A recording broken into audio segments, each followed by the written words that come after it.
apa? Maksud kamu? Siapa yang ngambilin kamu? Masa cuma aku doang yang pakai kamu? Nggak mungkin lah. Kamu benar-benar kurang ajar ya? Oke.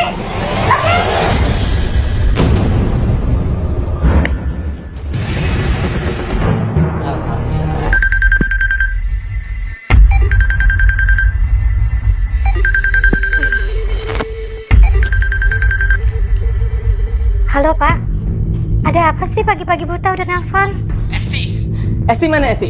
Ada kok, cuma dia lagi nginep di rumah temennya. Ya, anak kita baik-baik aja kan? Nggak ada yang celaka atau apapun itu kan Bu? Bapak ini kenapa sih? Udah ah. Tuh udah azan subuh, Ibu mau wudhu. Bapak juga jangan lupa sholat ya. Assalamualaikum. Bu, halo. Waalaikumsalam.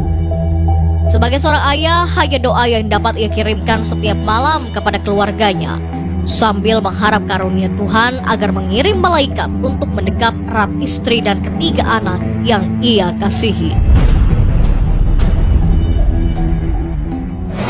Jadi, kamu kenapa keluarin di dalam?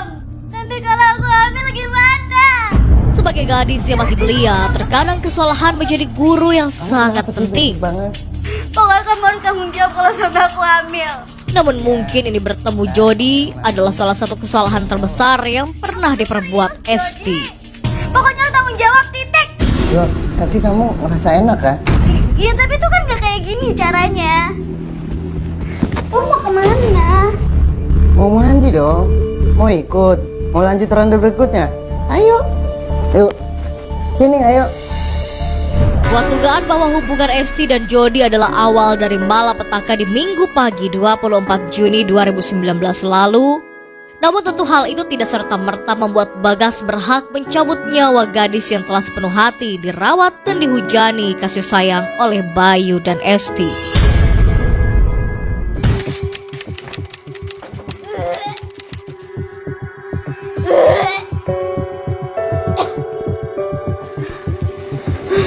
Tik, ada apa nih, Tik? Kamu? Bu, ini kayaknya sih kebanyakan makan seafood deh, Bu. Perut Esti nggak enak. Udah tahu, kamu alergi. Masih juga dimakan. Iya, Bu. Soalnya waktu itu adanya itu, aku pengen makan itu. Udah lama banget sih nggak makan seafood. Ikut Ibu ke dokter yuk. Ibu ganti baju dulu ya. Bu. Jangan ke dokter ya. Ini sekarang aku udah nggak muntah kok. Udah sehat. Iya, benar.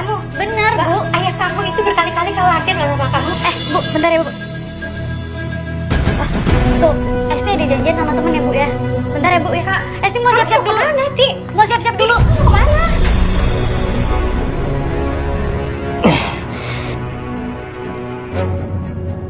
Halo, assalamualaikum Pak. Waalaikumsalam. Gimana Esti, Bu? Itu anaknya baru aja keluar. Bapak punya firasat yang nggak enak, Bu. Esti akhir-akhir ini nggak ada apa-apa. Ada sih muntah-muntah. Tapi sebentar.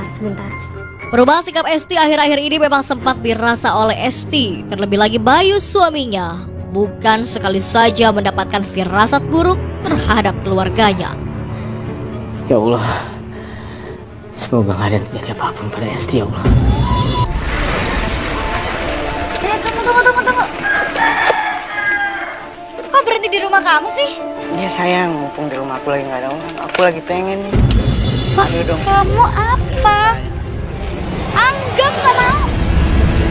Apaan sih? Kadang mau, kadang enggak. Kamu tuh gak jelas ya. Kalau tahu kayak gini aku lebih milih Bagas daripada kamu. Dasar cowok gak tahu diri. Dasar cowok kurang ajar. Kamu mau tanggung jawab sama bayinya dia sendiri. Kenapa sih dia bisa jahat banget kayak gitu? Aku gak nyangka dia bisa kayak gitu. Terus gimana nasib aku? Esti, kamu ngapain sih sendiri? Kamu ngapain sih? Jody mana? Udah mati. Beneran? Alhamdulillah. Dengan rasa kegambangan hati, Bagas pun kembali hadir sebagai lelaki yang selalu siap menyediakan pundaknya untuk Esti. Bagas, kamu tahu gak sih caranya gugurin kandungan? Emang siapa yang hamil? Kamu hamil sama Jody? Ya bukan lah. Ada temen aku, dia dihamilin sama Jody. Makanya aku putusin Jody. Ya emang harus diputusin sih. Ya kamu tahu nggak? Udah, dosa. Kamu tau nggak? Yang namanya punya rahim itu adalah berkah. Apalagi ada isinya. Itu anugerah. Jadi bukan kecelakaan. Jadi kalau udah hamil itu harus disyukuri.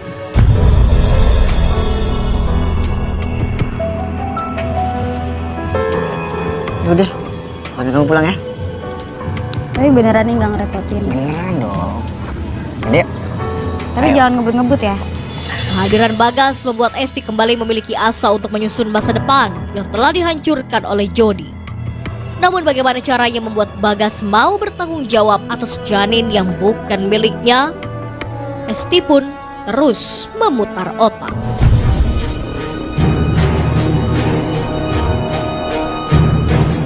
Tak ingin membuat nama baik keluarga yang rusak oleh ulahnya, Esti pun memutuskan Bagas sebagai satu-satunya solusi yang ada di depan matanya. Tenang ya sayang. Kamu bentar lagi bakal punya bapak.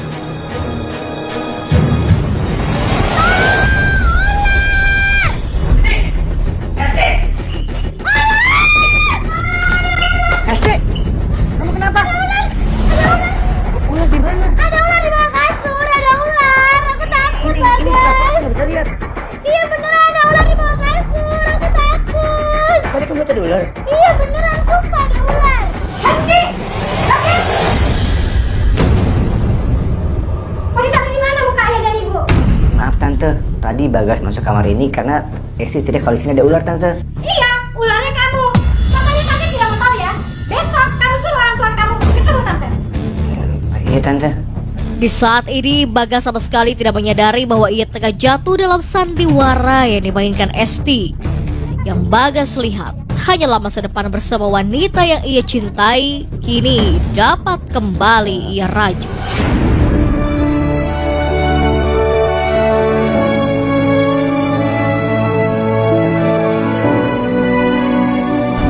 Kamu gimana sih? Kok bisa membuat malu bapak seperti itu? Apa kata orang? Maaf Pak. Apa yang terjadi itu gak seperti yang Bapak dan Ibu maksud. Tapi saya melihat kalian berdua di dalam kamar gelap-gelapan. Saya pikir kalian ngapain ya? Main catur apa main karambol? Ya betul. Kami mengerti maksud ibu. Lagi pula, Esti kan single. Bagas juga single. Kalau memang mereka harus dinikahkan, nggak ada salahnya kan Bu? Ya Pak. Bagas, kamu bagaimana? Kamu setuju?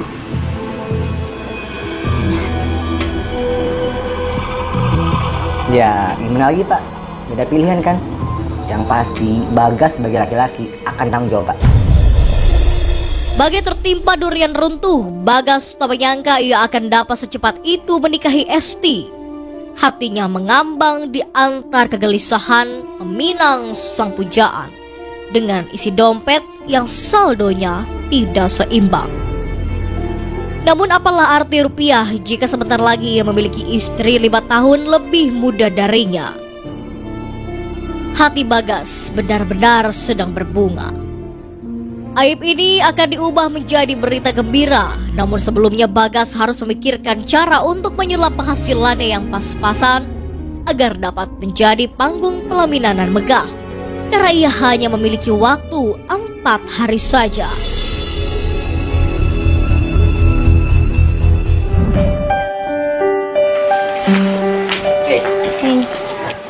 Ini minuman buat kamu.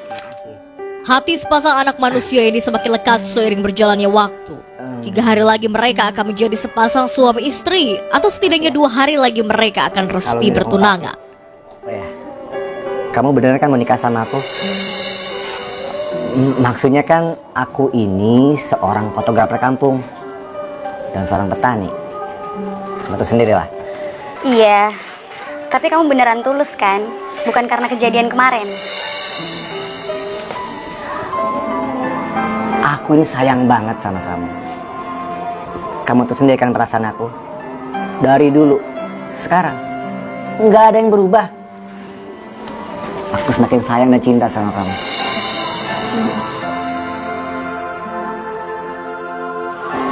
Kalau gitu, aku mau ngasih lihat kamu sesuatu. Oh ya? Apa itu?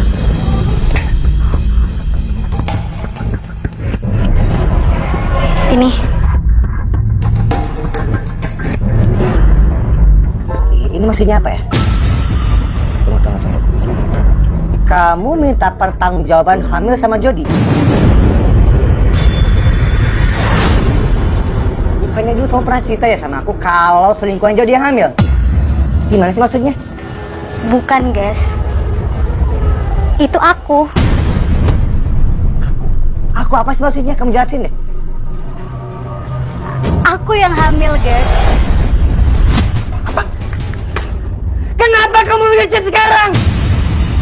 Namun kejujuran Esti begitu menampar angan-angan Bagas hingga jatuh terjerembab ke dalam jurang kepahitan terdalam. Aku bakal jelasin. Masa depannya mendadak suram seketika. Guys, Jody tuh pasti bakal dapat balasannya. Kamu tenang aja. Dan sekarang aku, kamu, dan bayi dalam kandungan aku ini, kita bakal punya masa depan yang cerah. Masa depan? Itu masa depan kamu, bukan masa depan aku. Kamu yang enak-enakan sama orang lain terus aku yang tanggung jawab. Oh. Atau jangan-jangan kamu udah ngelesanin semua. Ya kan? Kamu ngaku.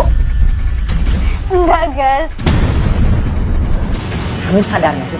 Kamu itu udah ngerusak nama keluarga besar aku. Sakit hati, hanya itu yang dapat Bagas rasakan. Memang selama beberapa hari hidupnya terlalu indah ia jalani, hingga kenyataan mengungkap betapa sulitnya mencari ketulusan hati di atas tanah perjanjian ini. Aku nggak sudi lihat muka kamu. Bagas dengerin aku, guys. Bagas.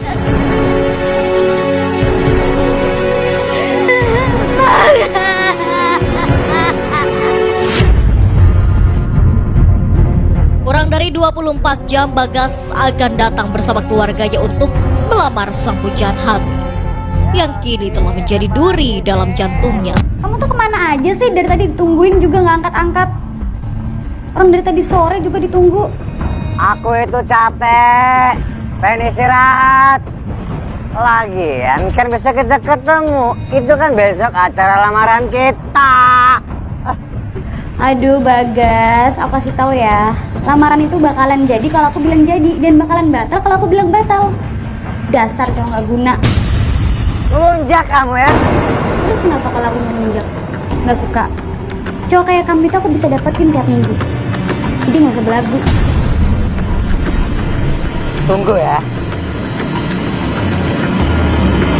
Bener-bener dia. Lunjak.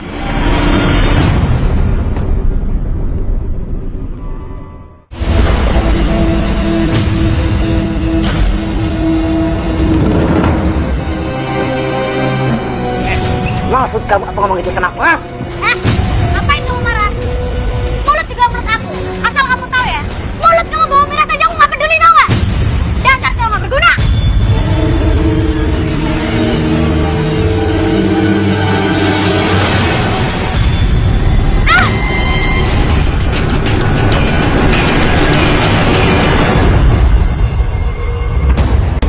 Tamparan tangan Bagas begitu telak mengenai belakang telinga Esti hingga ia kehilangan keseimbangan.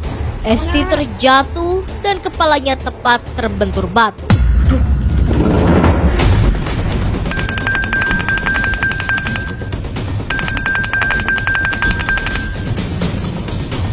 Iya halo Tan. Halo Bagas, Esti ada sama kamu? Gak ada Tante, kan dari kemarin gak ketemu. Di mana sih dia? Terus kamu di mana? Baru sampai studio. Terus orang tua kamu jadi datang jam berapa? Jangan terlalu kepagian ya datang ke sini. Ini tante juga mau nyari Esti dulu.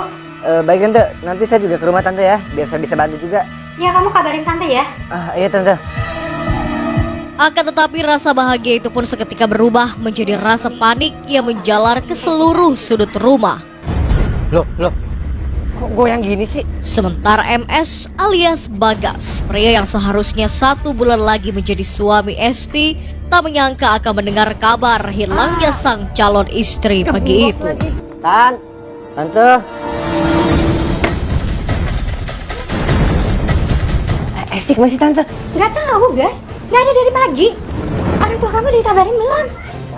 Ya belum sih, Bu. Ya kalau bisa sih gak sampai diundur. Bisa malu, Bu. Ibu sama Kak Bagas ini malu terus. Mendingan kalian cari Kak Esti. Asalnya nih, motor aku sekarang lagi gembos. Gimana coba? Astagfirullah. Ah, itu Kak Edi. Aku pinjam motor kamu dong. Emang lu mau kemana sih? Lah ini penting darurat. Penting darurat gimana maksud lu? Esti hilang. Hilang gimana sih? Udah deh, aku pinjam motor kamu. Ini cepet, Bu. Tante kita naik sekarang. Ayo, hati-hati yang Pokoknya sebelumnya kita harus buat. Bagas yang tak ingin hari bahagianya mendadak berunyam memutuskan untuk mencari Esti. Ia khawatir jika sang calon istri berubah haluan untuk menambatkan hatinya. Tap, di sini, Gas. Di sini ya? Gas, ah.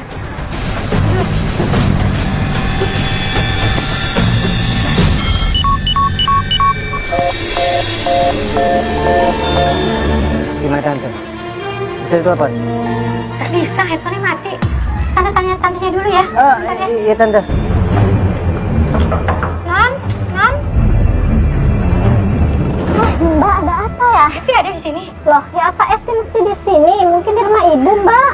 Mana ya itu anak ya? Ada apaan sih, Mbak? Nggak ada apa-apa. Serius? Iya, nggak ada apa-apa. Udah, aku pamit dulu ya. Assalamualaikum. Namun siapa yang menyangka jika Darto dan Nurul, kedua orang tua Bagas, datang lebih awal untuk mewakili putranya melamar putri sulung Elis dan Bayu. Silakan duduk. Gimana nih? Nggak tahu nih, aku bingung. Abang aja ngomong ya. Kok aku sih? Aku aja nggak tahu apa-apa tentang ini. Itu kamu paling tua, Mas. Walaupun aku paling tua. Tapi kan aku nggak tahu. Nih, ibu kamu ada? Iya, Pak. Lagi keluar. Esti kemana? Esti sama, lagi keluar juga. Terus, ini gimana sih? Iya, maaf, Pak. Iya, Pak, Bu. Mungkin sebentar lagi pulang. Kedua orang tua Bagas tak mengetahui jika hilangnya Esti telah menghebohkan seisi rumah semenjak matahari terbit.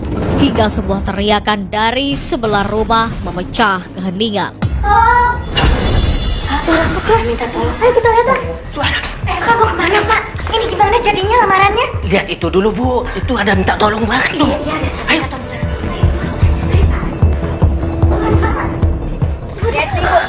Ya Allah, Kak Esti!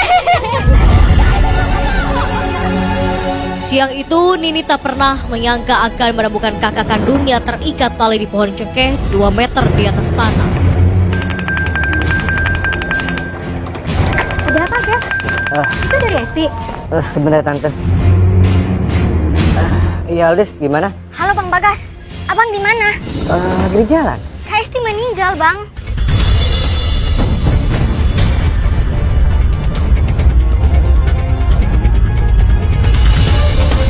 Innalillahi. Kamu beneran? Kak Esti bunuh diri. Astagfirullahaladzim. Kamu beneran? Ada apa, Gas? Itu Esti, bukan? Bukan tante. Sebentar ya. Iya udah. Aku pulang ke rumah sekarang ya. Ya udah, Bang. Cepet ya, Bang. Yaudah ya. Tante, gimana kalau sekarang kita pulang ke rumah aja? Kita nunggu di rumah aja? Ya udah. Ayo. Siang itu Eli sama sekali buta informasi. Ia tak mengetahui jika putrinya telah ditemukan dalam keadaan tidak bernyawa. Namun ada satu kejanggalan. Apa yang membuat Bagas merahasiakan kematian Esti dari orang yang paling berhak mengetahuinya?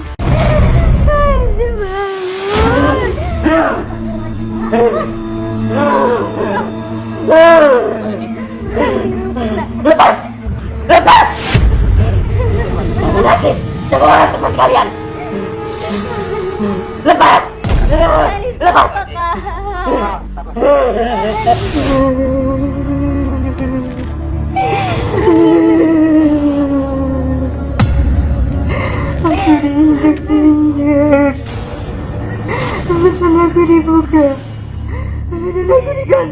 mohon sama Bagas. Dia bukan manusia, dia hewan jalan. Dia harus dibunuh. Menurut Arwah, penasaran yang merasuki tubuh salah satu anggota keluarga sang mempelai pria adalah tersangka utama atas tewasnya Esti. Namun apakah informasi ini dapat dipertanggungjawabkan? Ini dia. Gas, jalan sekarang kita. Tante. Tante sama Mori ya, aku sama Juki. Biar kita pencari sini. Oke, tapi tante mau pulang. Siapa tahu Esti udah ada di rumah. Iya. 1 jam setelah anaknya ditemukan tak lagi bernyawa, Elis masih saja sibuk untuk mencari Esti. Ia berharap anaknya segera pulang ke rumah. Memangnya ibunya Esti belum tahu kalau Esti meninggal gantung diri? Lebih baik sekarang kamu antri aku ke kantor polisi. Elis akhirnya pulang ke rumah diantar salah satu saudara sepupu Bagas. Detik itu juga ia mendapati 2 kenyataan pahit dalam hidupnya. Esti, kamu kenapa, nak? Esti, kenapa? Ini kenapa sih? Esti, kenapa itu? Anak ibu sudah tiada, Bu. Ibu yang sabar ya. Esti, Ibu. Bu. Bangun, Bu. Ibu.